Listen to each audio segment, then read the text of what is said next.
Understanding Scholarly Articles, Conventions, Layout, and Clues, presented by the Learning Hub at UIS. You may have some questions such as, is this article useful for my research assignment? Why does it look so different from other publications? Why is it divided up into sections? Is it best to read this from beginning to end, or should I jump around?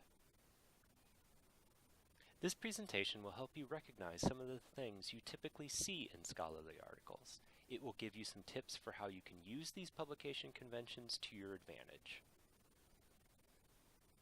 First, print or import your article into note-taking software, such as Microsoft's OneNote or Evernote.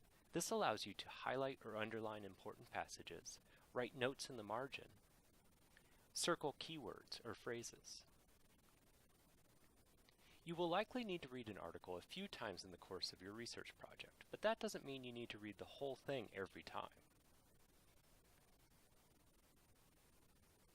You may first find an article interesting because of its title, but the title only tells part of the story. Before you decide whether this article is good for your research, read the abstract. The abstract is a brief summary of the article's content. Some articles also list keywords. Some of these words are likely what you search for to find the article. They provide new ideas for finding more research or refining the terms by which you search for articles. If you've read the abstract and believe this article might be useful for your project, it's time to look at the article's content in more depth. Start by identifying the article's section headings. These help you understand how the article is organized and the types of information it presents. In our example, the major headings are here.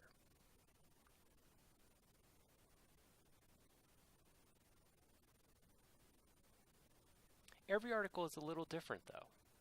Different disciplines and publications have their own conventions for presenting scholarship. You might see other section headings, such as literature review, background, methods, results, and discussion. All of these headings provide a good roadmap to use when reading the article. They might just be the key to understanding the content. They are especially useful when you come back to an article later while writing your paper and need to remember where you found some information. Also remember that your annotations and highlighting should help you locate important sections later.